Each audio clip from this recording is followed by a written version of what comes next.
नमस्कार दोस्तों, स्वागत है आपका कंपटीशन कम्युनिटी पे।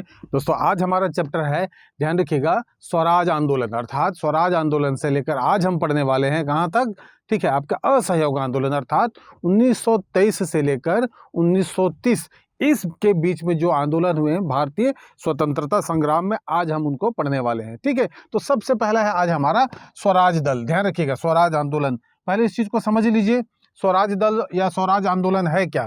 ठीक, मैं आपको ये बता दूं कि जब आपका 1920 का, ध्यान रखिएगा, असहयोग आंदोलन जो है ये समाप्त हो गया, तो इस समाप्ति के बाद ध्यान रखिएगा मोतीलाल नेहरू के साथ साथ CR दास, इन लोगों ने अपने एक दल बनाया और उस दल ने ठीक कांग्रेस पे ये प्रस्ताव रखा कि क्यों ना अब हम सरकार के भीतर प्रवेश कर कर, अर्थात जो आपका सरकार है, मंत्रिमंडल है, ठीक है, उसमें प्रवेश कर अंदर से इस चीज का हम जाने और अंदर से उसका विरोध करें।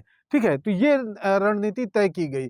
परंतु ध्यान रखिएगा 1923 के जो गया अधिवेशन, सॉरी 1922 का गया अधिवेशन, जिसके अध्यक्षता CR दास कर रहे थे, चित्तरंजन दास, यहाँ पर ध्यान रखिएगा बहुमत से इस प्रस्ताव को अस्वीकार कर दिया गया। कौन से प्रस्ताव को, कि भाई कांग्रेस का एक ऐसा दल रहे जो चुनाव में लड़े और चुनाव में लड़ के वो क्या करे, ठीक है, मंत्रिमंडल अर्थात सरकार में प्रवेश करे और सरकार में प्रवेश करके अंदर से, ठीक है, क्या करे, सारी चीजों को अवरुद्ध कर दे, ठीक है, जो देश के हित में नहीं है। ठीक है, ये पॉलिसी बना के, ठीक है, स्वराज दल का ये नया पॉलिसी था। ध्यान रखिए, स्वराज दल नहीं, कांग्रेस में कुछ लोग थे, उनका यह नया पॉलिसी था। लेकिन 1922 में गया अधिवेशन में जिसकी अध्यक्षता आपके चित्तरंजन दास कर रहे थे, इस प्रस्ताव को बहुमत से अस्वीकार कर दिया गया। अब यहाँ पर क्या करते हैं, चित्तरंजन दास जो है, ठीक है, कांग्रेस को छोड़ के कांग्रेस के अगेंस्ट में, ध्यान रखिएगा, स्वराज दल का गठन करते हैं। ठीक है, किसका गठन करते हैं, स्वराज दल का। साथ ही साथ ध्यान रखिएगा मोतीलाल नेहरू उनके साथ चले आते हैं और कांग्रेस के बहुत सारे सदस्य इनके साथ मिल जाते हैं। अब यहाँ समझिए, ठीक, स्वराज दल क्या है, फिर आपको बता दूं, स्वराज दल का मतलब ये है कि ये दल ये चाहता है कि जैसे कि आगे 1923 में चुनाव होने वाले हैं, ध्यान रखिएगा, तो 1923 के चुनाव में ये शामिल हो के सरकार के अंदर में आ जाए, अर्थात सरकार में शामिल हो। अब उसके बाद अंदर में, ध्यान रखिए, सरकार के अंदर में शामिल होके जो भी राज्य विरोधी अर्थात देश विरोधी, जो भी भारतीयों के विरुद्ध जो भी कानून आता है, उस कानून को हम प्रोटेस्ट कर दे, पारित ही ना होने दे। ठीक है, तो इस प्रकार के पॉलिसी इन्होंने बनाया था और इसी पॉलिसी को दिमाग में रख के क्या बनाया भाई, स्वराज दल का गठन किया गया। ध्यान रखिएगा, CR दास इसके अध्यक्ष थे और इसके सचिव या महासचिव थे आपके मोतीलाल नेहरू। ध्यान रखिएगा, पॉलिसी क्या थी कि चुनाव लड़ना है और चुनाव लड़के हमको प्रवेश करना है संघ में, मतलब सरकार में, और अंदर से प्रतिरोध करना है। ठीक है, चलिए इस चीज को फिर से यहाँ देख लेते हैं। ठीक, स्वराज दल का गठन जो है 1 जनवरी 1923 को किया गया। ठीक, कब किया गया भाई, 1 जनवरी 1923 को किया गया। ठीक, स्थान है इलाहाबाद, ध्यान रखिएगा, स्थान है इलाहाबाद। वास्तव में ध्यान रखिएगा मोतीलाल नेहरू का वहां एक मकान है, ठीक है, और उसी मकान में ये सारे मीटिंग हुई थी, इसलिए अब भी आप जाएंगे तो उस मकान का नाम क्या मिलता है आपको, स्वराज भवन। आज भी आप जाएंगे वहां पर, ठीक है, वो हेरिटेज, मतलब एक टूरिस्ट प्लेस के रूप में भी उसको जाना जाता है। मोतीलाल नेहरू, जवाहरलाल नेहरू, इनका मकान है इलाहाबाद में और उस मकान का नाम क्या है, स्वराज भवन। ठीक है, आपके इलाहाबाद यूनिवर्सिटी के पास में ही पड़ता है। चलिए, अब इसके संस्थापक अध्यक्ष, इसकी चर्चा हम पहले ही कर चुके हैं, कौन थे भाई, दीनबंधु चित्तरंजन दास, और इसके सचिव आपके मोतीलाल नेहरू, एग्जाम में पूछा जाता है। अन्य सदस्य में विट्ठल भाई पटेल, मदन मोहन मालवीय और जयकर थे। ठीक है, अब यहाँ पर आ जाइए, कारण क्या था, कारण हम पहले ही बता चुके हैं, गांधी जी द्वारा असहयोग आंदोलन को समाप्त कर देना, जिसमें कि ऑलरेडी ये लोग विरोध कर रहे थे कि आप चौरा चौरी कांड के कारण, क्यों एक गांव के कारण या क्यों एक कांड के कारण पूरे देश में चल रहे असहयोग आंदोलन को आप समाप्त कर दे रहे हैं। महात्मा गांधी ने भी ठीक इस चीज को स्वीकार किया था कि हाँ भाई, ये मेरा सबसे बड़ी भूल थी। बाद में उन्होंने कहा था कि यह मेरी हिमालय जैसी भूल थी। हिमालय मतलब जितना बड़ा हिमालय का आकार है ना, ठीक उसी आकार का भूल किसने किया था, महात्मा गांधी ने किया था। खुद उन्होंने स्वीकार किया, किसके संदर्भ में, असहयोग आंदोलन को रोक के। ठीक है, चलिए अब हम देख लेते हैं आगे, यहां पर क्या हुआ, इनको सफलता कहां मिली, ध्यान रखिएगा, उद्देश्य भी आपको पता है, सरकार में प्रवेश करके अंदर से सरकार का विरोध करना, इसमें मैं चर्चा कर चुका हूं। अब ध्यान रखिएगा, जब 1923 में चुनाव हुए। तो 1923 में चुनाव हुए तो कुल मिला के जो 101 सीट था, उस 101 सीट में 42 सीटें किसको मिल गई? स्वराज दल को। ध्यान रखिएगा, अब बहुत जबरदस्त सफलता, ठीक है। 101 सीट में से 42 सीट इनको मिल गई, अर्थात इनका उद्देश्य सफल रहा कि हमको सरकार में शामिल होना है और सरकार के में शामिल होकर अंदर से, ठीक है, हमको भारतीयों के हित के संबंधी कानून को ही पास होने देना है। भारतीयों के विरुद्ध में जो कानून पास हो रहे हैं, ठीक है, उसको हमको प्रोटेस्ट करना है, रोक देना है, आगे बढ़ने ही नहीं देना है। चलिए अब ध्यान रखिएगा, ठीक है, ये सारी चीजें हो गई। अब यहाँ पर आगे जाके ध्यान रखिएगा, ठीक है, ये जो है 1925 में एक घटना हो जाती है, ज्यादा नहीं, आपके 23 में हुआ, 2 साल बाद चित्तरंजन दास की मृत्यु हो जाती है। ध्यान रखिएगा, चित्तरंजन दास की मृत्यु, और इनकी मृत्यु होने के बाद, ठीक है, ये जो है इस दल को संभालने वाला या ठीक से कोई संभाल नहीं पाते, ठीक, ध्यान रखिएगा। और आगे जाके चीजें जो है थोड़ी सी, ठीक, इस दल के अगेंस्ट में हो जाती है, अर्थात ये दल धीरे से अब समाप्त हो जाता है। तो स्वराज दल जो आया था, ये अच्छा मोटिव के साथ आया था, ठीक है। इसमें कुछ आपके देश राष्ट्रीय स्तर के जाने माने लोग थे, विट्ठल भाई पटेल थे, मोतीलाल नेहरू थे, जयकर थे, ठीक है, आपके मदन मोहन मालवीय थे। परंतु आगे जाके सब जो है अपने अपने अलग अलग रास्ते पे चले गए, ध्यान रखिएगा, ठीक है। हालांकि सबका उद्देश्य यही था कि भारत को आजाद करना है, भारत से अंग्रेजों को बाहर निकालना है। तो ये 1923 की एक महत्वपूर्ण घटना है, स्वराज दल, ध्यान रखिएगा। चलिए अब हम आगे बढ़ते हैं, आगे बढ़ के देख लेते हैं हमारा अगला क्या है। अब हम देखिए, अगला देख लीजिएगा, ठीक, बरसात आंदोलन ये हुआ था 1923-24 में। ध्यान रखिए 1923 में क्या हुआ था, गुजरात, इस चीज को बता दूं, गुजरात जो है, तो गुजरात का एक स्थान, ध्यान रखिएगा, कि गुजरात में वहां पर डकैती यानी डकैती बहुत होता था, ठीक।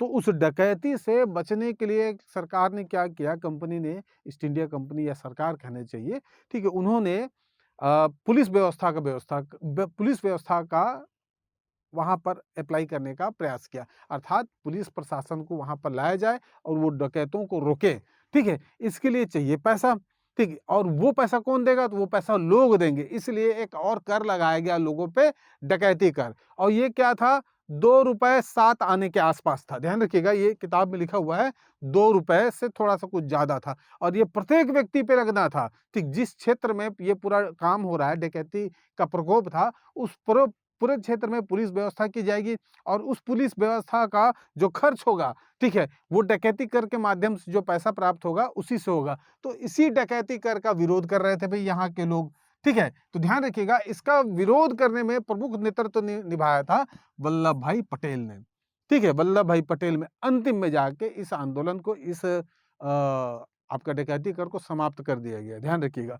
चलिए, यह कहना चाहिए 2 रुपये लगभग 60 पैसे के आसपास कर दिया गया, ठीक है, कम कर दिया गया, बहुत कम कर दिए।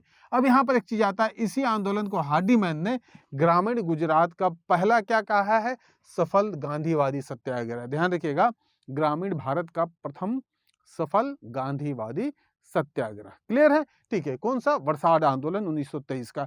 अब आपके पास है वाइकोम सत्याग्रह 1924 का, कंटिन्यू चल रहे हैं हम लोग, ठीक है।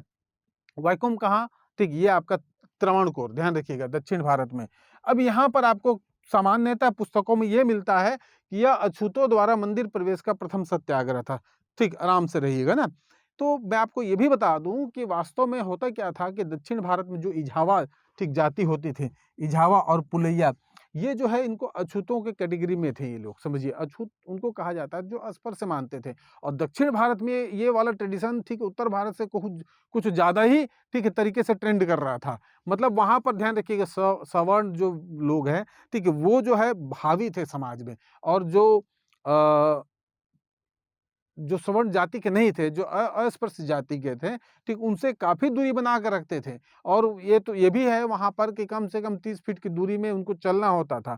तो आपको बता दूं, जो त्रावणकोर का एक मंदिर है, वहां से एक मार्ग जाता है, ठीक है।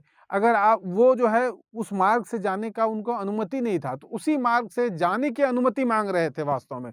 तो ये जो ध्यान रखिएगा, त्रावणकोर मंदिर है, इस त्रावणकोर मंदिर के जो सामने का रास्ता है, ठीक है, सामने का रास्ता, और इसी रास्ता से गुजरने की अनुमति मांग रहे थे किसको? निम्न जाति के जो लोग थे जैसे कि इझावा और पुलिया और साथ ही साथ अन्य बहुत सारे, ठीक है, जाति के संगठन। तो ध्यान रखिएगा, इस चीज को ध्यान रखिएगा, दो चीजें आती हैं, कहीं कहीं पर मंदिर प्रवेश का लिखा रहता है लेकिन नहीं, ठीक है, मंदिर प्रवेश को भी आप दिमाग में रखिए, कोई दिक्कत नहीं है, ठीक है, लेकिन एक और फैक्ट ध्यान रखिएगा, मंदिर के सामने का जो रास्ता है उसको जाना है, ठीक, मंदिर में जबरदस्ती प्रवेश का, ठीक है, इस प्रकार का चीज़ें जो है अलग-अलग पुस्तकों में अलग-अलग मिलता है, तो दोनों फैक्ट को आप दिमाग में रखिए, ठीक है। और यहाँ पर ध्यान रखिएगा 1925 में महात्मा गांधी कहाँ गए? ठीक, बायकोम गए और बायकोम का दौरा किया, ठीक, ध्यान रखिएगा, बायकोम का दौरा किया और इस आंदोलन को उन्होंने सफल आंदोलन में परिणित कर दिया। क्लियर है? चलिए, ये हो गया इस प्रकार गांधी जी का एक और सफल आंदोलन, वायकोम सत्याग्रह। क्लियर है? चलिए अब आगे बढ़ें। अब आगे बढ़ते हैं, अब हम देख लेते हैं अगला, ठीक, 1924 के बाद हमारा क्या काम हो जाएगा भाई? सॉरी, ठीक, पहले डिलीट कर लेते हैं इसको, ठीक, अब हम चलते हैं इस पे और नेक्स्ट। अब हम देख लेते हैं साइमन आयोग के बारे में, ध्यान रखिएगा साइमन कमीशन के बारे में, ठीक है, 1927 में भारत में आया साइमन कमीशन, इस चीज को ध्यान रखिएगा, ठीक है, भारत आया आपका साइमन कमीशन। हुआ इंसिडेंस ये था कि 1919 के अधिनियम में ये प्रस्ताव, ये बात रखी गई थी कि हर 10 वर्ष के भीतर हमको क्या करना है? भारत की स्थिति का अवलोकन करना है। क्या करना है भाई? भारत की स्थिति का अवलोकन करना है और अवलोकन करके ये देखना है कि भारत में, ठीक है, किस प्रकार के सुधार किए जा सकते हैं, ठीक है। तो इन्होंने ये देखा कि क्या भारत में अब उत्तरदायी शासन देने का समय आ गया है, तो इसी का पुनर्परीक्षा करना था, किसको? ठीक है, ध्यान रखिएगा, सरकार को। तो इस समय ब्रिटेन में कंजर्वेटिव पार्टी की सरकार थी, वो ये नहीं चाह रही थी कि आगे जाके, ठीक है, लेबर पार्टी की अगर सरकार आ जाती है सपोज दैट, तो वो इसका फायदा उठा ले। तो वो क्या कर रही थी, ठीक है, उन्होंने 2 वर्ष पहले ही, ध्यान रखिएगा, ठीक, 1919 को आपका ये चीजें चर्चा हुई, तो होना कब था उसको? 1929 को होना था, परंतु 2 वर्ष पहले 1927 में ही क्या किया? ठीक, साइमन कमीशन का गठन कर दिया। ध्यान रखिएगा, 7 सदस्यीय, इसमें 7 सदस्य थे ना भाई, ठीक, 7 सदस्यीय साइमन कमीशन का गठन कर दिया गया और उनको भेज दिया गया कहां से? लंदन से बंबई। बंबई जब ये पहुंचे, ध्यान रखिएगा, वास्तव में क्या था, इस साइमन कमीशन में एक भी भारतीय नहीं था, जितने के जितने लोग हैं वो सब के सब मंत्रिमंडल के थे, ब्रिटिश मंत्रिमंडल के सदस्य थे। वो आ रहे थे भारत में, ठीक, भारत की स्थिति को जानने के लिए कि क्या भारत में उत्तरदायी शासन या उत्तरदायी सरकार की स्थापना की जा सकती है या नहीं, ठीक है। अब ध्यान रखिएगा, वो आ रहे हैं और वहां पर भारत का भविष्य का निर्णय कर रहे हैं, भारत के भविष्य के निर्णय करने में भारतीयों का योगदान नहीं है, इसलिए भारत के लोग इसका विरोध कर रहे थे। किस लिए? कि इसमें एक भी सदस्य भारतीय नहीं था। और वो कैसे करेंगे भाई, ठीक है, अपने देश का हम जो है, ठीक, भविष्य का निर्माण जो है, भविष्य के बारे में कोई चीज का डिसाइड करना है, और वो कौन करेंगे? दूसरे लोग करेंगे, ये तो गलत है ना, ठीक, भारतीयों का योगदान होना चाहिए था। इसलिए भारत में कांग्रेस का जो सम्मेलन हुआ, उस सम्मेलन में ये कहा गया कि हम इसका पूरा तरीके से विरोध करेंगे। और ध्यान रखिएगा, कुछ पार्टियों को छोड़ के, ठीक है, कुछ पार्टियों को छोड़ के भारत में अधिकतर पार्टियों ने, ठीक है, आपका इसका विरोध किया था। किसका?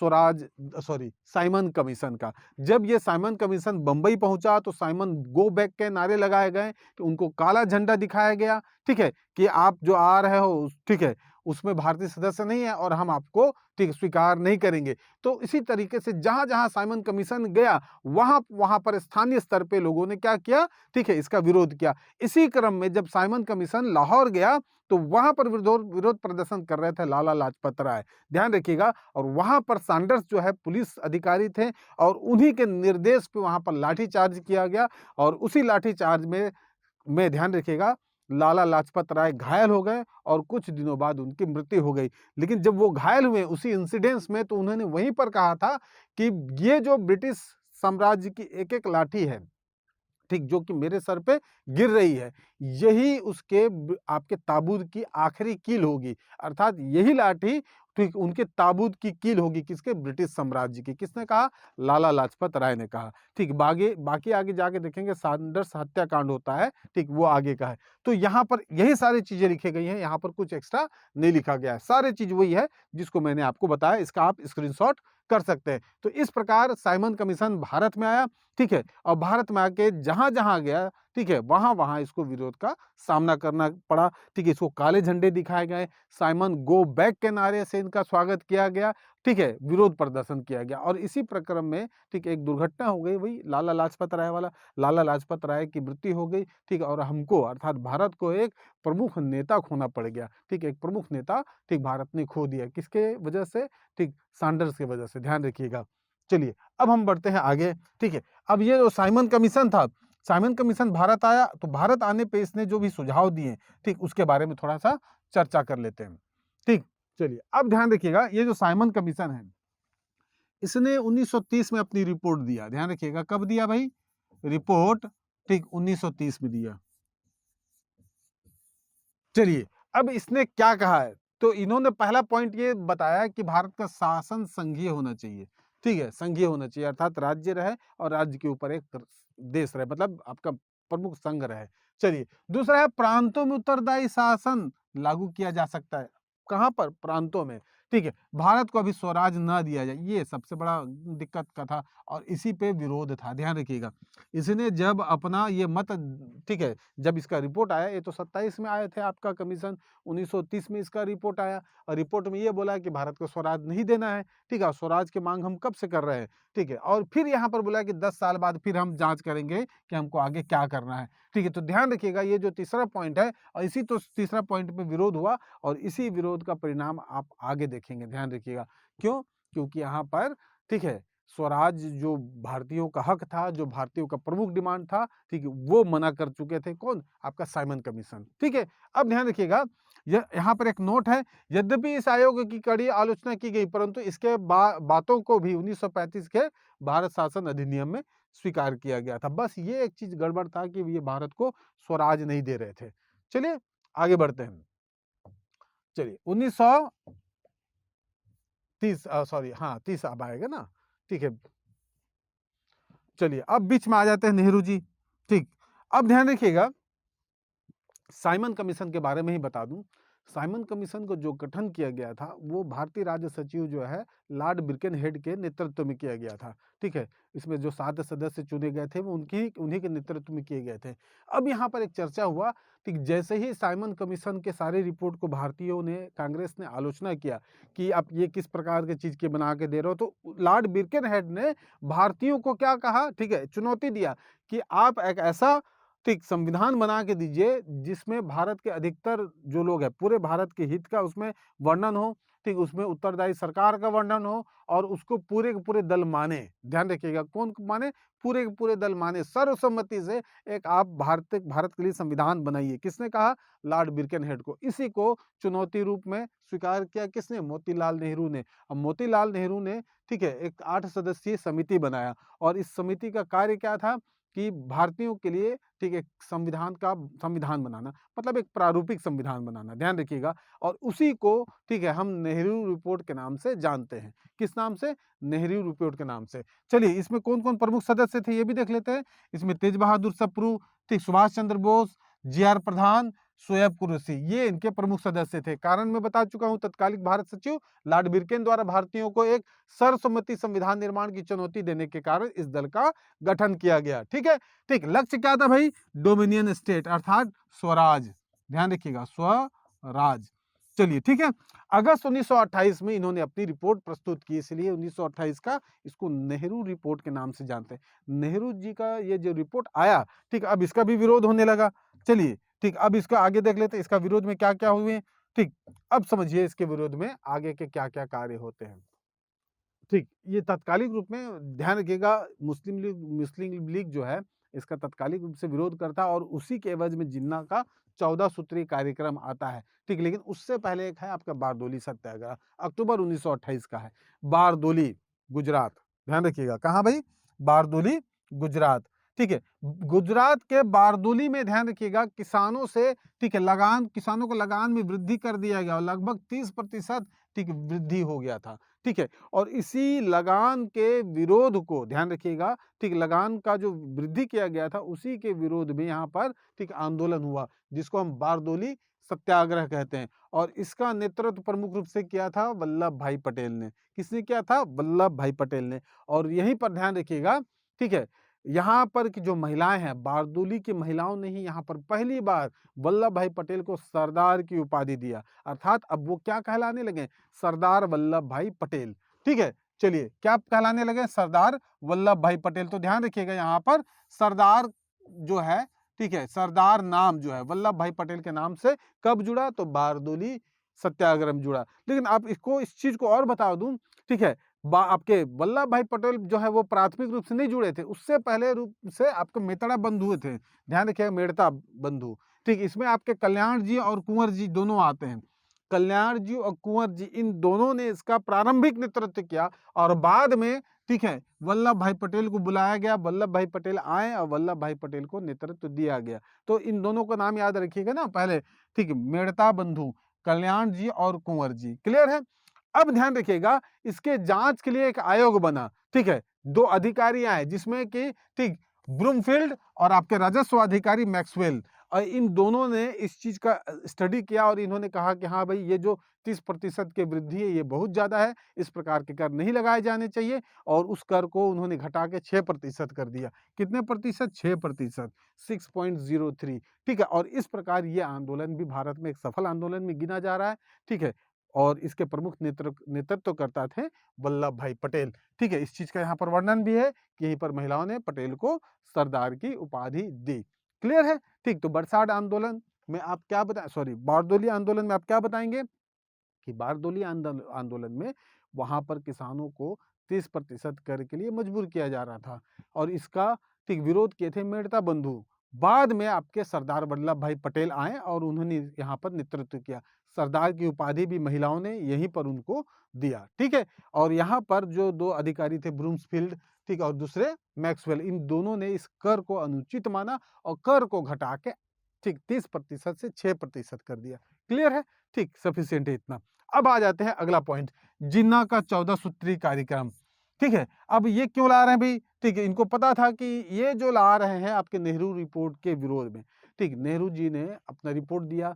ठीक है, अब ध्यान रखिएगा, ठीक, नेहरू रिपोर्ट में किसी भी प्रकार का यहाँ पर, ठीक है, आपका, जैसे हम लोग पढ़ चुके हैं 1900 आपके पृथक निर्वाचन, ध्यान रखिएगा, पृथक निर्वाचन की जो शुरुआत हुई थी, ठीक, तो यहाँ पर मुस्लिमों के अलग हित की बात यहाँ पर नहीं की गई है। ठीक, अब यहाँ पर आइए, यहाँ पर समझ लीजिए। ठीक, नेहरू रिपोर्ट के विरोध में मोहम्मद अली जिन्ना ने 1929 को क्या किया भाई? 14 सूत्री रिपोर्ट की मांग की, यानी 14 सूत्री मांग रख दिया। यहाँ पर अल्पसंख्यक की बात है, ध्यान रखिएगा। ठीक, वहां पर बार बार ये क्या है ना, ठीक, एक अलग वर्ग अपने आप को बना रहे हैं, ठीक, भारतीयों से एक अलग वर्ग बना रहे हैं। ठीक, और बार बार अल्पसंख्यक अल्पसंख्यक करके, ठीक है, इन अपनी चीजों को, अपनी तुष्टि को, अपने इच्छाओं को तुष्टिकरण करने का प्रयास कर रहे हैं। ठीक है, ये बार बार ये चाह रहे हैं कि किसी तरीके से मुस्लिम जो अलग रहे, ठीक है, यहाँ पर भारत में रह के इनका हित नहीं है, ऐसा इनका माइंडसेट बन चुका था। ठीक है, अल्पसंख्यक के लिए ध्यान रखिए, प्रत्येक प्रांत में आवश्यक प्रतिनिधि की व्यवस्था हो, वही चीजें हैं। ठीक, अल्पसंख्यक को अलग करे, वो भारत में है, लेकिन वो अब उनको अलग से क्या चाहिए? प्रतिनिधित्व चाहिए। इसी का परिणाम, ठीक, क्या होता है आपका? ठीक, आपका सेपरेट रिप्रेजेंटेशन होता है। ध्यान रखिएगा, यहाँ पर यह भी बताया गया कि जिन, मतलब केंद्रीय विधायिका में, ठीक, न्यूनतम 1/3 मुस्लिम प्रतिनिधि हो, यानी कि, ठीक है, 90% में, मतलब 90 में से 30 लोग क्या हो? आपके मुसलमान हो। ठीक है, ये मांग किसने रखा? तो जिन्ना ने रखा। किसमें? 14 सूत्री मांग के रूप में रखा। तो इस प्रकार आपका, ये मैं बता दूं कि आपका नेहरू रिपोर्ट के अगेंस्ट में, ठीक, जिन्ना ने अपने 14 सूत्री मांग को रखा। चलिए, समझ में आ गया? अब हम आगे बढ़ते हैं। चलिए, अगला पॉइंट हम देख लेते हैं, कांग्रेस का लाहौर अधिवेशन। ध्यान रखिएगा, ये 2 अधिवेशन, एक लाहौर अधिवेशन, एक कराची अधिवेशन। ठीक है, मैं पहले भी बता चुका हूं कि दोनों अधिवेशन बहुत ही महत्वपूर्ण है। ठीक है, अब हम पढ़ने वाले हैं 1929 का, ठीक है, लाहौर अधिवेशन, जो कि दिसंबर में हुआ। हमेशा दिसंबर में ही होता है। ठीक है, दिसंबर के आखिरी सप्ताह में, ध्यान रखिएगा।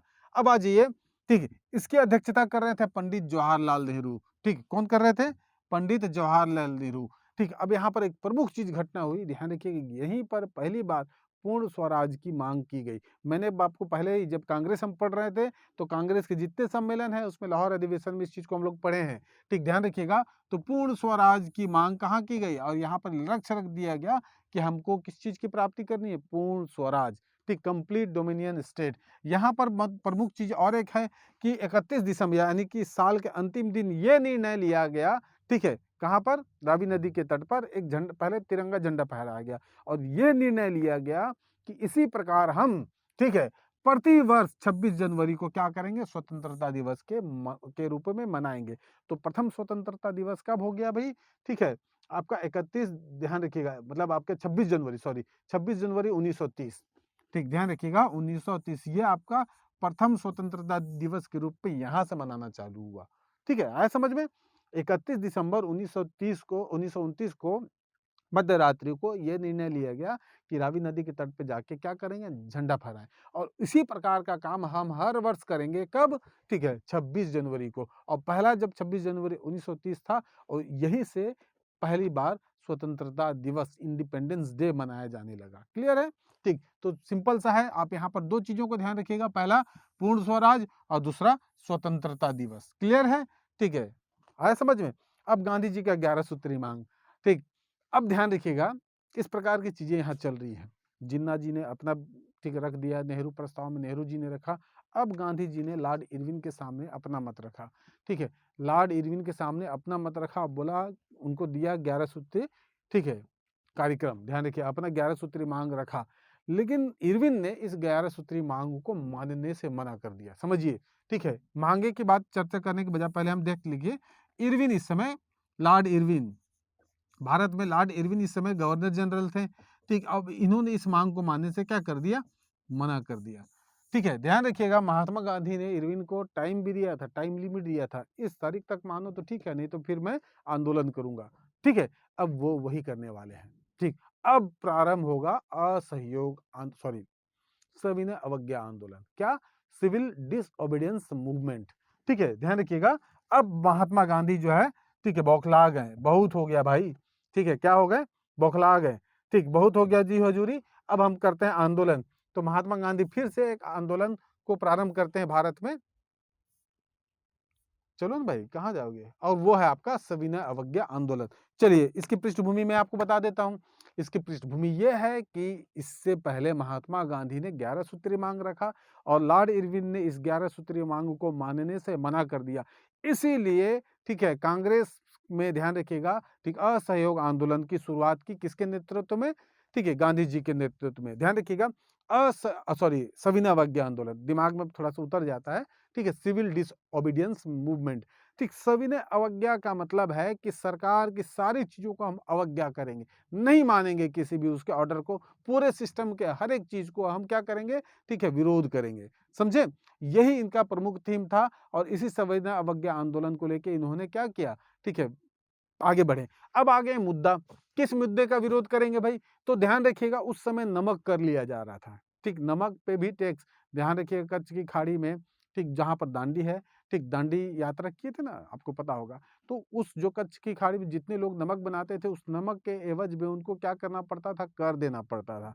तो महात्मा गांधी ने नमक, जो कि हर घर की आवश्यक वस्तु है, एक ऐसा चीज को पकड़ा और उसी को मुद्दा बना के उन्होंने क्या कहा कि अब इसी हम नमक कर का विरोध करेंगे। मतलब मुद्दा भी बनाया तो ऐसी चीज का मुद्दा बनाया जिसमें हर आदमी, ठीक है, हर आदमी से जुड़ा हुआ मुद्दा है, नमक। ध्यान रखिएगा, ठीक है, अब यहाँ पर उच्च वर्ग, निम्न वर्ग, ठीक है, हिंदू मुस्लिम, ऐसा कोई मामला नहीं आने वाला है। ठीक, यहाँ पर केवल है नमक। नमक पे भी आप कर ले रहे हैं ना, ध्यान रखिएगा। और उसी नमक का कर को मुद्दा बना के महात्मा गांधी ने सविनय अवज्ञा आंदोलन किया। अब इन्होंने कहा कि मैं जाऊंगा और वहां बिना कर दिए क्या करूंगा? नमक बनाऊंगा। ठीक है, ब्रिटिशर्स को जो करना है वो कर ले। चलिए, अब देख लेते हैं इनका क्या था। इन्होंने साबरमती आश्रम से, ठीक, 12 मार्च को ये क्या किया? मार्च कर दिए। ठीक, ध्यान रखिएगा, ठीक, 12 मार्च को इन्होंने मार्च कर दिया। 78 सहयोगियों को लेके इन्होंने चल दिए। कहां पर? दांडी की यात्रा पे। चलिए, दूरी देख लेते हैं। ठीक है, ध्यान रखिएगा, कहां भाई? ठीक है, तो 240 मील, 240 मील, 240 मील की दूरी तय करना था। ध्यान रखिएगा, 12 मार्च 1930 को गुजरात के साबरमती आश्रम से मार्च कर गए, अर्थात, ठीक है, निकल गए। ठीक है, 78 मूल रूप थे। ध्यान रखिए, 78 मूल रूप से निकले थे। इनमें इनका साथी था, ध्यान रखिए, वेब मिलर, ये भी गए थे। ठीक है, अब ये 78 लोग जो है आगे बढ़ते गए, लोग इसमें भिड़ते गए। हर लोग, गांव के लोग मिलते मिलते जाके, ठीक है, हजारों लाखों की संख्या में कहाँ पहुंचे? ठीक है, दांडी पहुंचे। ध्यान रखिएगा, दांडी मार्च कर रहे हैं, इसी को हम कहते हैं दांडी मार्च। ठीक है, दांडी पहुंचना था, जो कि गुजरात के आपके समुद्री तट पे है। ठीक है, कहाँ से? साबरमती यानी अहमदाबाद से दांडी, जो कि 240 मील दूर है। कुछ पुस्तकों में 241 मील मिलता है। ठीक है, आप यहाँ पर ध्यान रखिएगा इस चीज को। ठीक, 240 मील का ये सफर तय करते हैं और कहाँ पहुंचते हैं? ठीक है, दांडी पहुंचते हैं। 12 मार्च को ये प्रारंभ हुआ। ठीक, 5 अप्रैल को वो पहुंच गए। ध्यान रखिएगा, 12 मार्च को प्रारंभ हुआ, ये कब पहुंचे? 5 अप्रैल को। ठीक है, ध्यान रखिएगा 5 अप्रैल को पहुंचते हैं, परंतु 6 अप्रैल 1930 को ये जो है, ठीक है, अब क्या करते हैं? इस आंदोलन की शुरुआत करते हैं। ठीक, अर्थात वहां पर नमक बनाते हैं और वो नमक जो है बिना कर दिए बनाया गया नमक था, और यहीं पर, ठीक है, पुलिस द्वारा लाठीचार्ज की जाती है, पूरे भीड़ को तितर बितर किया जाता है। ठीक है, वो विरोध प्रदर्शन को असफल करने का यहाँ पर, ठीक है, प्रयास किया जाता है। किसके द्वारा? ठीक है, ब्रिटिशर्स द्वारा। अब आइए, ठीक है, कुछ अन्य तथ्य इसके बारे में जान लेते हैं। यहाँ पर आप चल जाते हैं थोड़ा उत्तर पश्चिम प्रांत, ठीक, जहाँ पर खान बहादुर गफ्फार खान का नेतृत्व था। ध्यान रखिएगा, खान अब्दुल गफ्फार खान। ठीक है, इनको हम सीमांत गांधी के भी नाम से जानते हैं, एग्जाम में बहुत पूछा जाता है ना। ठीक है, उत्तर पश्चिम प्रांत, ठीक है, यहाँ पर थे आपके सीमांत गांधी, खान अब्दुल गफ्फार खान। इन्होंने भी सरकार में इस चीज का विरोध किया। ध्यान रखिएगा, इनके द्वारा बनाई गई समिति का नाम है खुदाई खिदमतगार समिति। ध्यान रखिएगा, और इसी को लाल कुर्ती समिति भी कहा जाता है। ध्यान रखिएगा ना। ठीक है, इसी को लाल कुर्ती कहा जाता है क्योंकि ये लोग लाल कुर्ता पहनते थे, तो खुदाई खिदमतगार समिति को लाल कुर्ती समिति भी कहते हैं। और इसका गठन किसने किया था? तो खान अब्दुल गफ्फार खान अर्थात सीमांत गांधी ने किया था। ठीक है, चलिए, अब इन्होंने भी ध्यान रखिएगा सरकार का विरोध किया था इसी मुद्दे को लेकर। ठीक है, तो हम इस आंदोलन को क्या मानते हैं? हम इस आंदोलन को एक सफल आंदोलन मानते हैं कि महात्मा गांधी ने, ठीक है, एक बहुत ही कॉमन चीज को लेकर, नमक जैसे चीज को लेकर, आप अगर अभी आप मुद्दा बनाओगे किसी चीज को तो नमक तक आपके दिमाग जाएगा ही नहीं। ठीक है, इन्होंने नमक को इसलिए चुना क्योंकि नमक जो है हर घर की रसोई में होता है और वो एक बहुत ही कॉमन चीज है। ठीक है, तो उसको इन्होंने मुद्दा बनाया ताकि इससे लोग कनेक्ट हों। ठीक है, अधिक से अधिक जुड़े, और जिस प्रकार महात्मा गांधी 78 लोगों के साथ गए थे और वहां तक लाखों की संख्या में पहुंचे थे, यही उनकी सफलता था कि लोग उनके साथ ठीक ताल पे ताल मिला के चल रहे थे। ठीक है, ऐसा नहीं कि घर से ही हम सपोर्ट कर रहे हैं व्हाट्सएप के माध्यम से। ठीक है, हम लोग हैं, आप चलिए, आप चलो मैं आता हूँ, ऐसा वाला कंसेप्ट नहीं था। ठीक, जबरदस्त तरीके से हर प्रकार के लोग, हर वर्ग के लोग, ठीक, चाहे बच्चे हों चाहे महिलाएं हों, सभी ने इसमें प्रमुख रूप से भूमिका अदा की, सभी ने इसमें पार्टिसिपेट किया था। ठीक, तो इस प्रकार महात्मा गांधी द्वारा चलाया गया ये आंदोलन भी सफल साबित हुआ। ठीक है, अब हम देख लेते हैं, चलिए, अब इसी के विरोध में ध्यान रखिएगा अलग अलग स्थानों पे अलग अलग तरीके से इसका विरोध हो रहा है। असम चल जाते हैं हम, असम रानी गौंडिन्य, ध्यान रखिएगा वहां पर है रानी गौडिन्यलु, ध्यान गौडिन्यलु। ठीक है, थोड़ा नाम में प्रोनाउंसिएशन दिक्कत है, कोई दिक्कत है, आपको समझिएगा। यहाँ पर नागालैंड में इन्होंने जबरदस्त तरीके से, ठीक, विरोध प्रदर्शन किया। साथ ही साथ भारत में ही ध्यान रखिएगा, ठीक है, लड़कियों ने यहाँ पर वानर सेना और मंजरी सेना, मतलब लड़कियों द्वारा मंजरी सेना और लड़कों द्वारा वानर सेना का गठन किया गया। ठीक, लड़कियों द्वारा क्या? मंजरी सेना। ठीक, और वानर सेना का गठन किया हो, ये लोग गली गली में घूमते थे। ठीक है, क्या करते थे? गली गली में वानर सेना और मंजरी सेना के रूप में, ठीक, घूमते रहते थे। ठीक है, जुलूस प्रदर्शन करते थे बच्चे लोग, और इसी में वास्तव में इसमें से ध्यान रखिएगा, ठीक है, मतलब इसमें से जो क्रांतिकारी हैं ये इन्हीं बच्चों के माध्यम से कुछ सूचना का आदान प्रदान भी करते थे।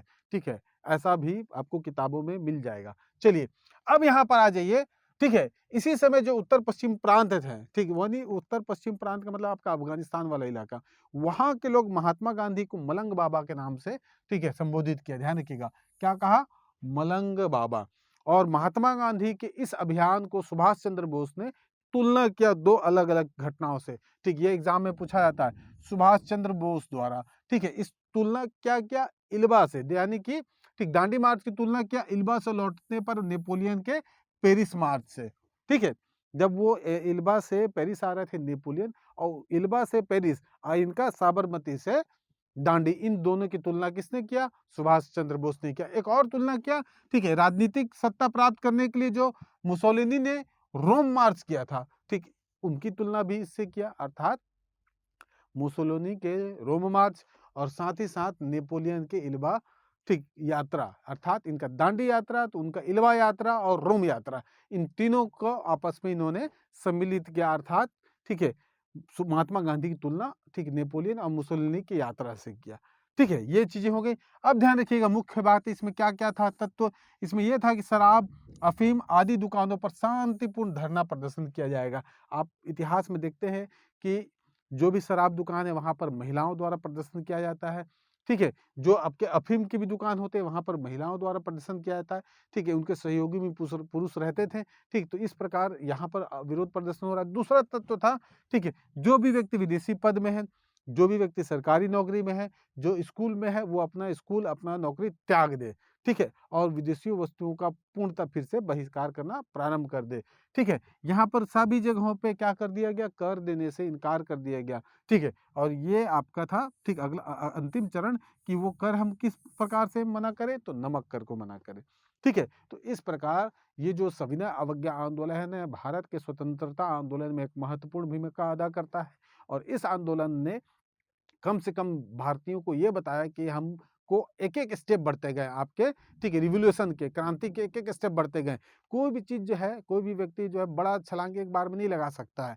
ठीक है, तो भारतीय स्वतंत्रता संग्राम भी इस प्रकार हम देखते हैं कि किस प्रकार असहयोग आंदोलन में हमने कुछ निश्चित चीज़ों को प्राप्त किया। उसके बाद छोटे-छोटे और बहुत सारे आंदोलन हुए। आपका ये सविनय अवज्ञा आंदोलन भी एक आपके अखिल भारतीय स्तर का आंदोलन था। इसमें भी हमने बहुत सारी चीज़ें अचीवमेंट प्राप्त किया और एक-एक करके ठीक है, ब्रिटिशर्स को ये भी पता चलने लग गया कि अब भारतीय हमको पूरे भारत को कंट्रोल करना है, तो और ठीक है, हमको भारतीयों को इसमें शामिल करना है। और ये जो है, ठीक है, धीरे-धीरे भारतीयों को ठीक है, सरकार में शामिल करने का प्रयास किया जाता है आगे, और इसी क्रम में अंतिम रूप से भारत को स्वतंत्रता प्राप्त होती है 1947 में। ठीक है, तो भारतीयों का ये प्रयत्न महात्मा गांधी द्वारा जो किया जा रहा है, उनको साथ में लेके किया जा रहा है। ठीक है, और इसी प्रक्रम में हमको आगे क्या मिलनी है, आज़ादी मिलनी है। ठीक है, तो ये क्लास जो है यहीं तक रहेगा। ठीक है, अगला जो है वो 1930 के बाद से 1931 से लेकर आगे की ओर चलेंगे। ठीक है, अर्थात इसके बाद हम गोलमेज सम्मेलन ये सब चीज़ों को पढ़ेंगे। ठीक है, और आगे देखेंगे। ठीक है,